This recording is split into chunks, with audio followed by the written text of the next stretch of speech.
I mean, the future of commerce is like the customer has control. And like you mentioned iOS 14 at the beginning of this, like there's a great example of this. Like more power is being put into the customer's hands. So instead of trying to battle that, why not just kind of lean into it? And with a repeat cart, you're basically doing that. It's like, hey, we're not just gonna put you on something, send you a product every month or so and like hope that you never reach out to us. It's, hey, let's engage with you and give you the option to opt into this. And when you do that, you're actually giving yourself an opportunity to help them discover new products. You can start to use that cart to introduce other products as well.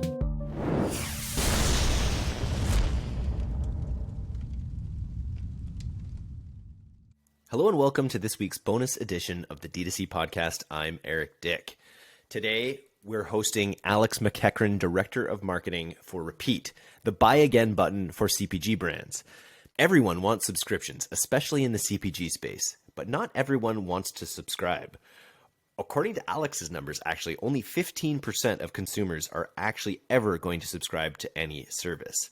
So that's where Repeat comes in. This podcast dives deep into the psychology of reordering, why retention is the new acquisition, and why personalized headless carts are the future of checking out. Hope you like it. On with the show. Welcome to the D2C Podcast, Alex. Let's start with what you think is the biggest problem in e-commerce today. Yeah, I get asked this question quite a bit, actually, and I think it's changed a bit over the last little while. So my answer to that before would have just been retention, but I think that's a little too broad today. So I've started to scope that down, and I would say the number one problem in e-com right now is actually too many one-time purchases. So retention is this broad category kind of after that first purchase, but I think the biggest problem plaguing e-com right now is just going from purchase 1 to purchase 2. Yeah, I think because you just will constantly have to rebuy that person. It's also getting harder and harder, and you can't rebuy them in an intelligent way anymore post iOS 14.5. You know, iOS 14.5 after 7 days or whatever is like, I have no idea who this person is or what they bought.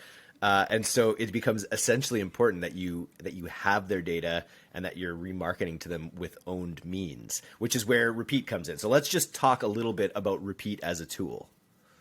Yeah, so Repeat as a tool it's designed mostly for CPG companies, and it's a way to get people to go to buy again. So we call ourselves the buy again button for CPG. So we do that through SMS, through email, through QR codes, but we're basically making it easy to get your customers to go from that first purchase to making a second one, or a third, fourth, fifth. I love it. And like I talk to different people on this podcast all the time in the subscription business, and subscription is sort of the holy grail, I think, for where a lot of CPG brands want to get to, but it isn't always the best fit. And only a certain percentage of people are ever going to subscribe to these kinds of products. Yeah, so subscription is the holy grail. I mean, like, if you think about it from the brand's perspective, it is consistent revenue, it's predictable revenue, it's a lot easier. So from a brand's perspective, I want to be moving people to subscription. But if you take your brand hat off for a bit and put your customer hat on, it's what is the benefit of the subscription to me? And I think a lot of brands will say it's convenience. But I think, like, I did a survey on LinkedIn a few weeks ago asking, like, how many things are people subscribed to? And 60% of people were saying, hey, I'm not subscribed to anything. And I think it was only like 14% were subscribed to 2 or more. So I don't think subscription is as common as many of us think when we put our brand hat on. And when we take that brand hat off, put the customer hat on, I think you can start to see why. Hey, I want this on a predictable schedule, but hey, maybe my consumption has changed. So hey, I have toilet paper on a subscription. Now I'm on the toilet and I'm out. There's one problem. But then you can be on the opposite side as well. It's like I go to grab coffee to put in my coffee maker, and my cupboards are just absolutely overflowing with it. So you can get into like a couple different problems from the customer's perspective on subscription. Interesting. Now, like, can you give me some examples? Like, what is the most valuable use case, would you say, like that you see your customers using for Repeat? Is it simply after the first purchase, making sure that you have an email coming after them, asking them for an easy rebuy? Yes. It's basically like the main value prop is giving the customer agency to opt into that next order. So if you think about the subscription, it's like, oh, get on this and we're just going to kind of bill you and it's always going to come. And if you think about some of the biggest problems with that, it's like, I need to skip it. I need to do all these other things. So with Repeat, we're basically just making it so we're giving the customer agency.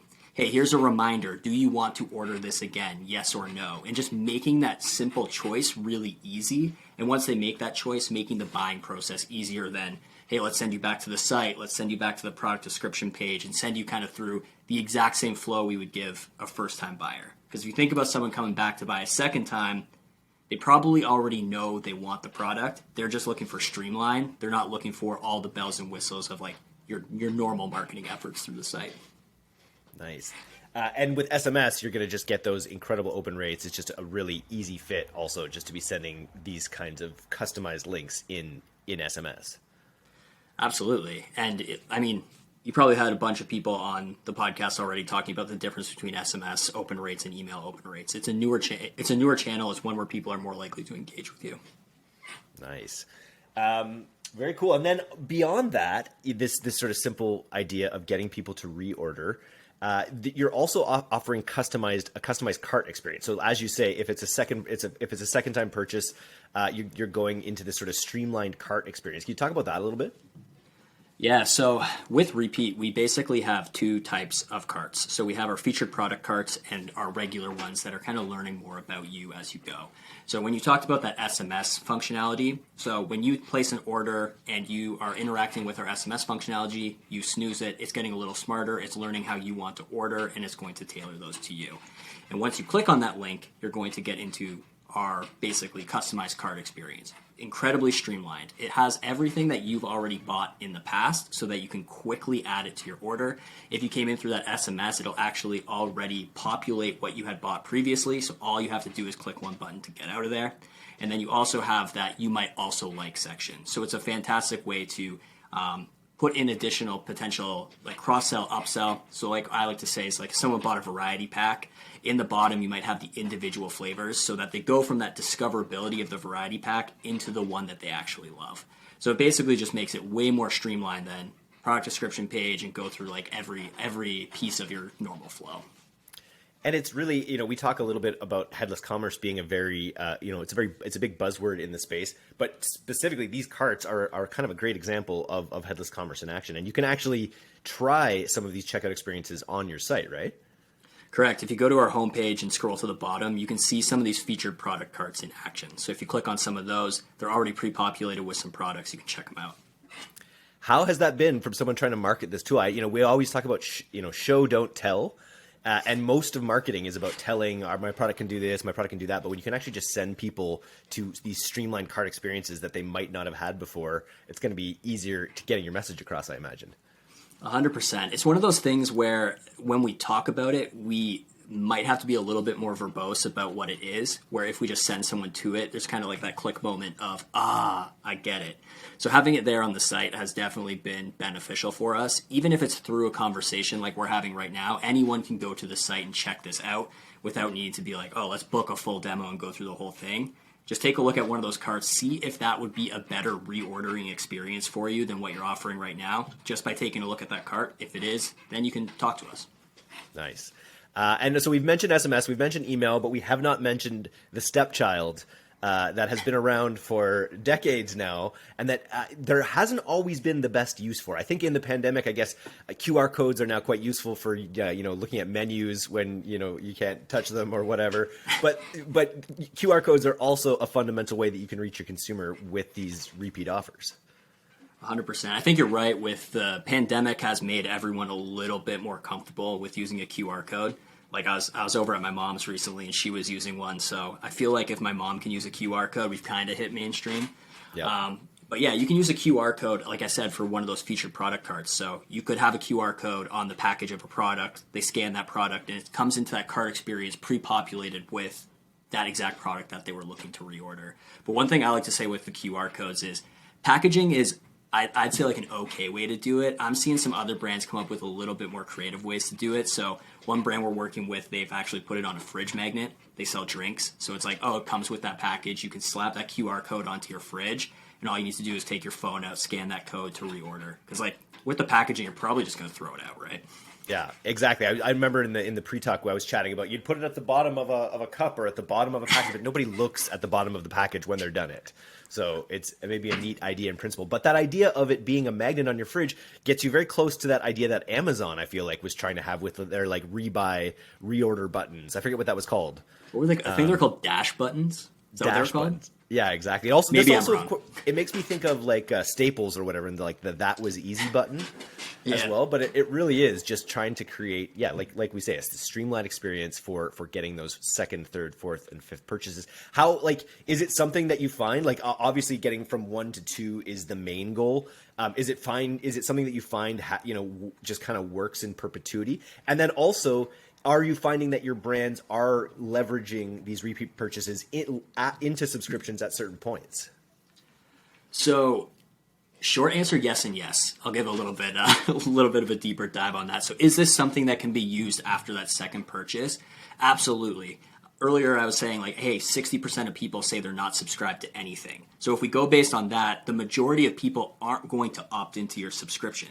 That doesn't mean they don't want to buy again, right? So if we use something like a repeat cart to move them from purchase 1 to 2, we can then go from 3 to 4, 4 to 5, and so on and so forth without needing them to be on a subscription.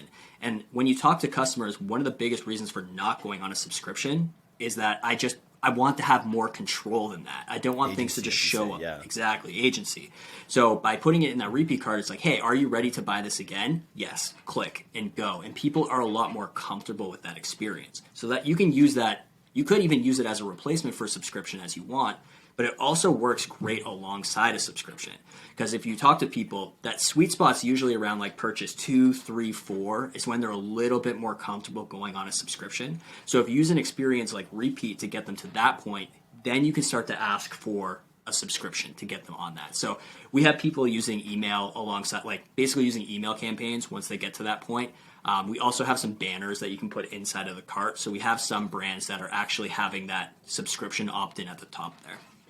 And you're also, you're giving them agency, but then you're also in the cart that has their individualized past purchase history. You're sort of giving them access to their agency as well. It seems to just serve that purpose really well.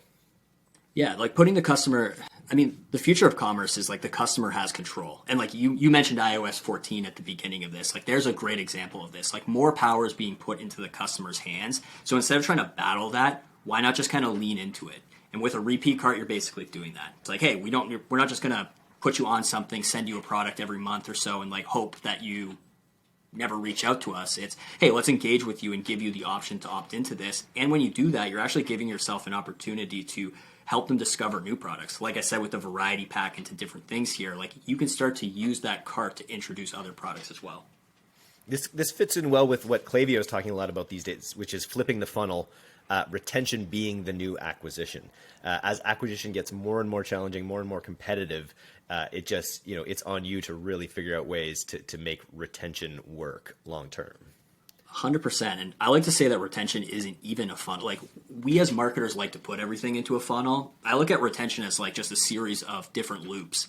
We're going to have people engaging with our content. We're going to have people who are in that post-purchase. We're going to have this advocacy side of things. And when you have something that's more headless, you're actually able to integrate yourself into these loops a little bit easier rather than step 1, step 2, step 3, step 4. Because if you think about something that you repeat purchased, maybe it was purchase number 2 or you're just a fan of that brand, I bet you didn't go, add to discount code to email opt-in, and then they sent me their post-purchase flow and I immediately ordered something else. It doesn't normally happen like that. No. Repeat has been adopted, I feel by a bunch of D2C darlings. I feel in LA there's a bunch of these really up and coming, New York as well. There's these really up and coming, exciting brands. A lot of them have been on the podcast and a lot of them have kind of mentioned Repeat. Are you able to name drop some of the clients that are seeing some great benefit from the product?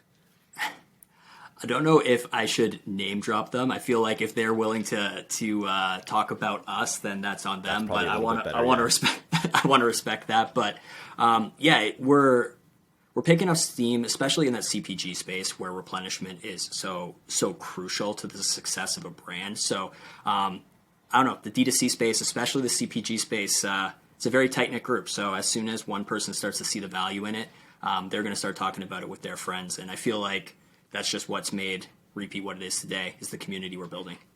That's awesome. Have you had your block party yet? I've been following your Twitter and seeing Kristen LaFrance, who is a friend of mine, just putting together what looks like an incredible party. Yeah, so that happened last weekend, actually, down in LA, for second one we've done so far. So far they've only happened in LA, but stay tuned. They're coming to other cities as well. But I think we had the coffin-shaped cooler filled with liquid death. Unfortunately, I didn't make it out to LA for it. I'm up in Canada, so a little bit harder for me to get there. But it was a great time. I was just talking to the team about it, and it sounds like everyone had a blast. That's fun. And then as a SaaS company, like investing in this space and in this community is such a smart move. And just the way you guys are doing it, even like I'm just seeing, from this block party, bringing in all the products, all like, the liquid death, all the, the Olipop. I actually have that I'm always interested in the merging of the, direct to consumer space with this business to business space that we also find ourselves in, because we're also great customers. Yeah. I mean, look, that's what we're trying to do, right? Is we're trying to integrate those two worlds, and our customer is the CPG space. So the more that we can integrate ourselves into that and basically operate like a CPG brand, the better we are. So if we can kind of become like, I don't know, the tasting room for CPG, like, hey, come display your products here. Like, let's get those out in front of more people. And not just for those big darlings you were talking about. Like, yes, that's important. Everyone knows them. But if you can put like Liquid Death on the table with Olipop and some of those up and coming brands, it ends up being like a launch pad for them as well. Very cool. Do you have any personal favorite D2C brands out there that you'd want to shout out? Big fan of Olipop. I love what they're doing from the community side of things. And just like, I don't know, I'm a big fan of brands where I feel like I can interface with a real person. So anyone who like a person is putting themselves out there, Midday Squares is one of my favorites right now. If you're not following them on Instagram, you're missing out. It's basically reality TV. I was going through this with my wife the other day. I was explaining what was happening with their packaging, because I was following this on LinkedIn, and they're really taking like building in public to like a whole other level, where you're literally watching like a reality television show about them going back and forth with their lawyers trying to figure out this packaging problem that they're having with Reese peanut butter cups. And I was fully engrossed by it. It was very interesting. It's amazing. They're giving you like a full view into everything, and like, I don't know, a different brand changes their packaging. I could give two shits if a brand changes their packaging. They change their packaging. I'm like, oh yeah, like I'm so invested in this because I've seen the entire journey. I know why it's happening, and I know why they're doing it. What a commitment to like walk around with a like semi-pro film crew for like a period of time while you're also trying to build a business. It's funny. I've done that a little bit, having created this course that we're about to launch over the next little while. And yeah, I think you got to throw yourself in there, and I think you have to put yourself out there. And blanking on the name all of a sudden, the Squares, Midday Squares company does so well is they put themselves out there like as a point, and they do it very professionally. It's not just like it's not an afterthought. They're not doing it off the side of their desk. It's like a huge part of their marketing. Yeah, and like they're not just showing you. I think the biggest part, if you're going to market like that, it can't feel like it's forced or staged. And I think that's the best part about what Midday Squares is doing. It like it's not just the three founders like telling a story on camera. It's following them around the factory. Like everyone who works at Midday Squares is a part of the story and like, I don't know, the lore of it all, and it just feels so real. And that's what they're all about. Like that realness is what's driving it. Just having a camera around you doesn't mean that people are going to fall in love or be like resonate with you. It's how they're doing it. And they're also characters. You know what I mean? Like, I guess there's all sorts of different approach. You could have a low-key approach, similar to how Drops and the founder has kind of built himself into the ads there. And they just have such flamboyant personalities, I feel like. I had Nick on the podcast. I have to get all three of them onto a future one because I think it could be out of control. It would be a wild time, an absolutely wild time. We might get a cease and desist, which is the goal of all D2C podcasts. I don't think we've achieved that today here. Was there anything else that you wanted to chat about in terms of like this repeat business opportunity? I think the biggest thing for me is if you're listening to this right now and you're thinking, hey, how do I focus on better retention? How do I focus on replenishment? I would just encourage you to look at your subscription business right now. I think way too many brands are trying to shortcut it. It's like, oh, I got purchase number one. Let's drop them into a subscription right away. Or even with a lot of brands, I think one of my biggest pet peeves is when I hit a site and they're defaulting me into a subscription. I'm like, I don't know anything about you yet. I don't know how good the product is. I don't know what the shipping experience is going to be like. So I think the biggest thing for me is like, think about that time between that first purchase and like when you're going to get them on subscription. There's a lot you can do in there, and repeat can help you there. Take a long look there to see what you can do. It goes back to the Ryan Dice. I've seen Ryan Dice speak a few times, and he loves to talk about his dating analogy and how he met his wife and how many times he had to go on dates with her before she'd ever consider, going steady with him, let alone marrying him. And the same thing is true of the D2C sort of customer experience, where it can be off-putting when you get, and it can be very daunting. Like the idea of subscription, like you say, like that vision of coffee bags, filling up in your cupboards is something that really sticks with people. We already have to subscribe, or don't have to, but so many of us subscribe to so many different things for entertainment that we have little bits of guilt about, whether it's the gym or whether it's these other things that maybe we don't do. And so it's like your product kind of short circuits that a little bit. You know what I mean? 100%. Nice. What about this is just totally random question. You're Canadian. I don't have many Canadians on the podcast. Do you care about hockey at all?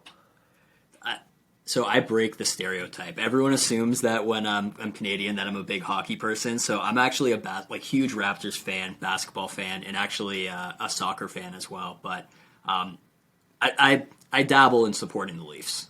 Good time to be on the fringes of supporting the Leafs right now. Yeah, an exciting time for the Raptors with their new rebuild is pretty exciting there with their new like bigs strategy where they've got all bigs on the court at all times. I am 100% supporting this movement. It's not looking so good so far, but hey, it's going to take some time. But I love when people try to mix it up and to try to find something different. So if Masai and the Toronto Raptors want to try to break basketball and find a new winning way, I will 100% support that, even if it's a little painful. I love it. And if CPG founders out there want to find a new winning way to get more repeat orders, they can go to getrepeat.io and check it out. Make sure you go check out a few card experiences, see what it's like, think about what you're offering, and think about whether it could be enhanced through this fun tool. Anyways, thanks for coming on today, man. Thanks for having me, Eric.